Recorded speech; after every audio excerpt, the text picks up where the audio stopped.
This is a Teja News television broadcast. ఈరోజు చాలా petrol బంక్స్లో చాలా రష్ కావడం జరిగింది.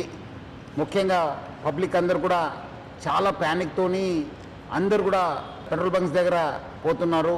ఈరోజు నేను, మన అడిషనల్ సిపి గారు, జాయింట్ సిపి గారు, మన కలెక్టర్ గారు హరిచందన గారు, మన district civil supply officer Srinivasu అందరూ కలిసి మనం ఒక రివ్యూ మీటింగ్ పెట్టుకోవడం జరిగింది.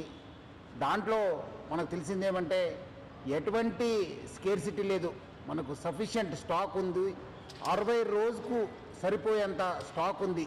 అది ఎందుకో ప్యానిక్ అయ్యి చాలామంది వాళ్ళు 2 వీలర్ కావచ్చు, 4 వీలర్ కావచ్చు, అన్నీ ఫుల్ ట్యాంక్ చేసుకుంటున్నారు.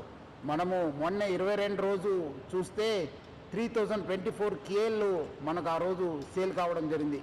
నిన్నే చూస్తే 6400 కేఎల్ మనము సేల్ కావడం జరిగింది. అంటే ఆల్మోస్ట్ డబల్ సేల్ కావడం జరిగింది. పబ్లిక్ అంతా ప్యానిక్తోని ఫుల్ చేసుకుంటున్నారు. ఎవరు కూడా ప్యానిక్ కావద్దు. సఫిషియంట్ ఫ్యూయల్ ఉంది మా దగ్గర, సఫిషియంట్ స్టాక్ ఉంది. ప్యానిక్తో వచ్చి అన్ని దగ్గర లైన్ కడుతున్నారు, చాలా వాల్ టైం కూడా వేస్ట్ చేస్తున్నారు. ఒక ప్యానిక్ సిచ్యువేషన్ క్రియేట్ చేయడం జరుగుతుంది. సో మనం కూడా అన్ని చోట్ల కూడా బందోబస్తు చేయడం జరిగింది. రెవెన్యూ సైడ్ నుంచి కూడా వాళ్ళ ఆఫీసర్స్ని పెట్రోల్ బంక్స్ దగ్గర పెట్టడం జరిగింది.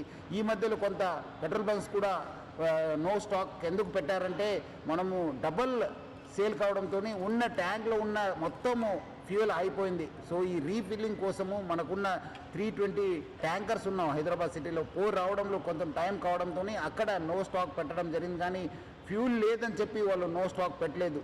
సో చాలామంది రకరకాల పుకార్లు పెడుతున్నారు. చాలా చోట్ల అక్కడ ఏదో గుజరాత్లో అయింది, ఢిల్లీలో అయింది, రాజ్కోట్లో అయింది, సూరత్లో అయింది, చాలా షార్టేజ్ ఉందని చెప్తారు. అలాంటి ఎవరు పుకార్లు నమ్మొద్దు. పబ్లిక్ ఎవరు కూడా ప్యానిక్ కావద్దు. సఫిషియంట్ ఫ్యూయల్ ఉంది మా దగ్గర. 60 రోజుకు సరిపోయేంత ఫ్యూయల్ ఉంది. మనం చాలా డీటెయిల్గా రివ్యూ చేయడం జరిగింది. సో పబ్లిక్ ఎవరు కూడా ప్యానిక్ అయ్యి పెట్రోల్ బంక్స్ దగ్గర చేరొద్దు.